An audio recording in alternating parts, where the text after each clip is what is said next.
Bonjour à tous, bienvenue encore. Aujourd'hui, la question qui nous est posée est de savoir comment faire pour ne pas avoir une vie de prière en dents de scie. Il faut savoir que lorsque nous avons une vie de prière en dents de scie, ça veut dire qu'il nous arrive parfois de prier et parfois il nous arrive pas de prier.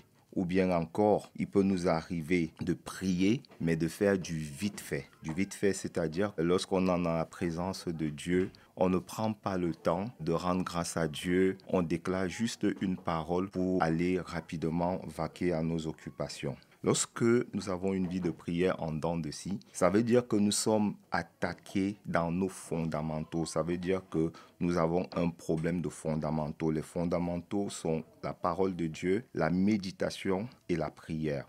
En d'autres termes, nous n'avons pas établi certains fondamentaux dans notre vie pour pouvoir avoir une vie de prière solide. Beaucoup de chrétiens passent par des périodes de mou spirituel ou encore par des temps où ils se trouvent attaqués dans leur vie de prière. Un autre but dans ce podcast est de donner quelques clés qui vont permettre de donner des principes à ceux qui passent par de tels moments, de pouvoir avoir une vie de prière ranimée par le feu du Saint-Esprit. La parole de Dieu nous dit dans Matthieu 26, verset 41, « Veillez et priez afin de ne pas tomber en tentation. L'esprit de l'homme est bien disposé, mais sa chair est faible. » Le premier principe ici est de savoir que nous devons dompter notre chair en lui inculpant de bonnes habitudes. La nouvelle création est renouvelée dans son esprit et non dans sa chair. Ça veut dire que les désirs que notre chair a sont contraires aux désirs de l'esprit. Galates 5,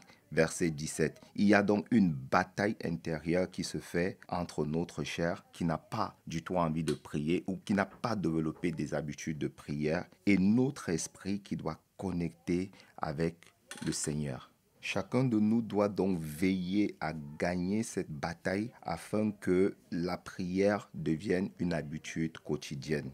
Il faut savoir qu'une action devient une habitude quand elle est répétée de nombreuses fois, de manière consciente et de manière inconsciente. La parole de Dieu nous dit dans le livre de Daniel que Daniel priait 3 fois par jour. Il priait le matin. La prière du matin va nous permettre de donner la priorité à Dieu. La prière du matin nous permet également de rencontrer Dieu avant de rencontrer le diable ou encore avant de rencontrer certaines circonstances de la vie. Celle de midi va nous permettre de montrer notre attachement à Dieu, de montrer que même dans la chaleur du jour ou encore le froid du jour et le feu de la bataille de la journée, nous reconnaissons Dieu comme la force la plus importante de notre vie. Alléluia.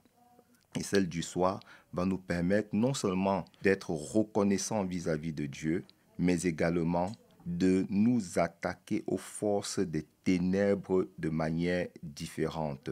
Donc vous pouvez comprendre qu'il est très important à chacun de nous de cultiver des habitudes de prière le matin, à midi et le soir. Le deuxième principe que tu dois devoir mettre sur pied pour avoir une vie de prière consistante est de faire de Dieu ta priorité. Faire de Dieu ta priorité va te permettre de ne pas avoir une vie de prière en dents de scie.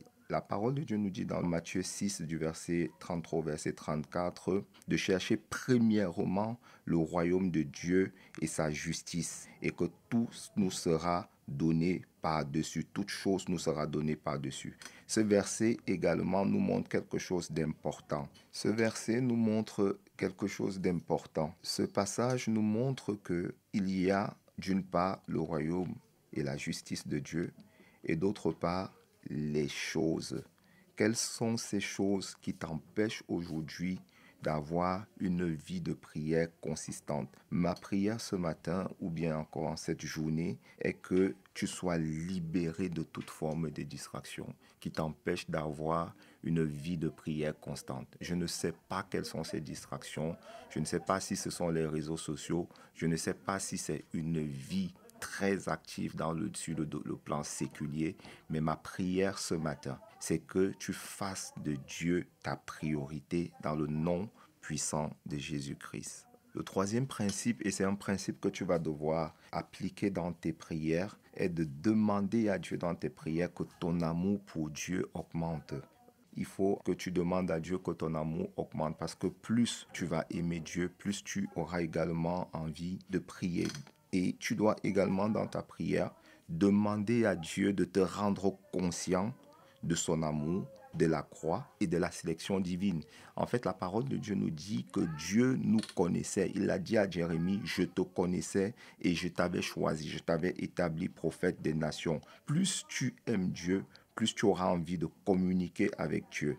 Plus tu es conscient que Dieu t'aime, plus tu seras conscient que Dieu veut également t'entendre. La parole de Dieu nous dit dans le livre de Genèse que Dieu venait dans le jardin d'Éden pour chercher Adam. Ça veut dire qu'il avait envie de communiquer avec Adam.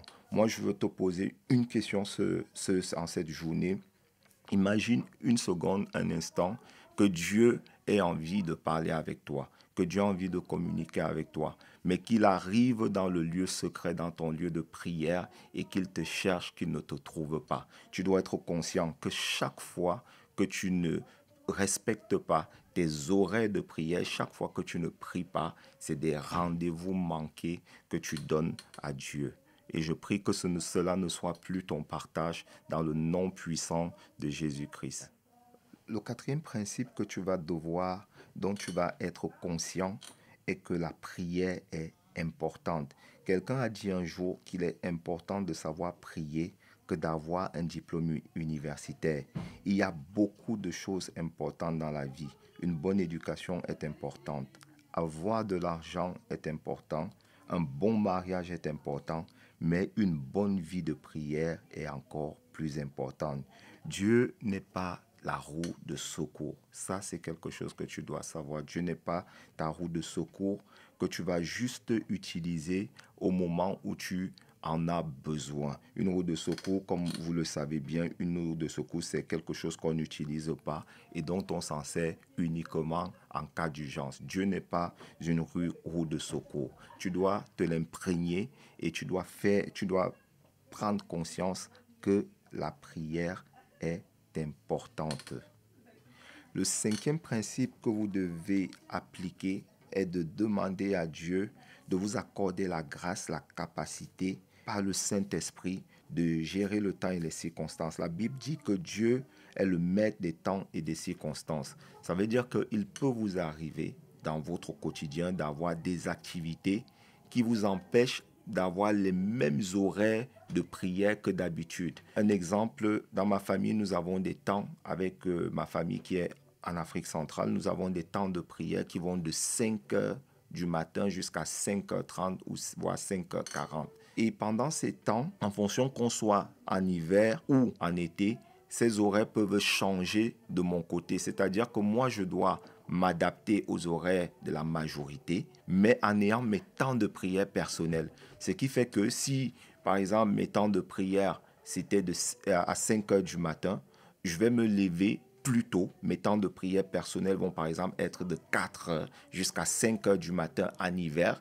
Mais par contre, en été, mes temps de prière personnels seront de 5 heures jusqu'à 6 heures du matin. Ensuite, j'entre dans le temps avec ma famille. Et une fois que j'ai terminé ce temps de prière avec ma famille, je peux méditer la parole, je peux lire la parole, je peux écouter des enseignements bibliques, je peux plonger dans la louange et dans l'adoration. Donc, il faut vraiment demander à Dieu, parce que Dieu est le maître des temps et des circonstances. Il faut vraiment demander à Dieu de vous accorder la capacité de bien gérer le temps et les circonstances par le Saint-Esprit.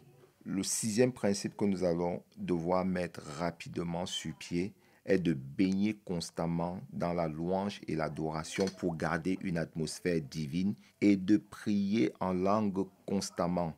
La nouvelle création prie à 4 moments de prière. Je dis bien 4 moments. Nous avons vu tout à l'heure dans le livre de Daniel 6 que Daniel avait l'habitude de prier 3 fois par jour.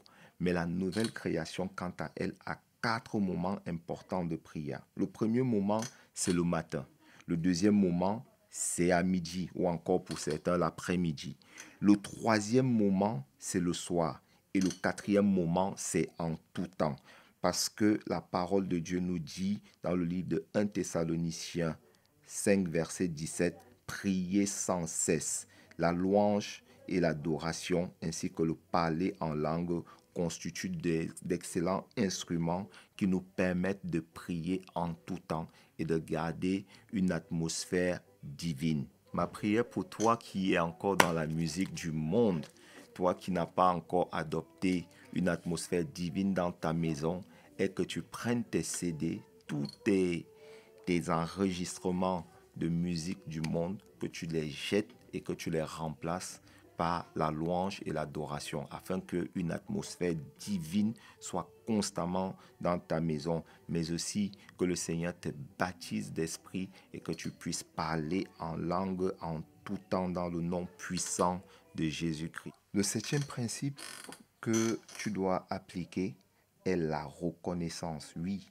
il faut toujours être reconnaissant avec Dieu.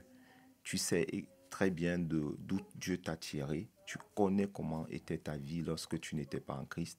Et tu as vu les effets de la vie divine, les effets de la vie de Dieu en toi depuis que tu lui as donné ta vie. Donc, il faut toujours être reconnaissant.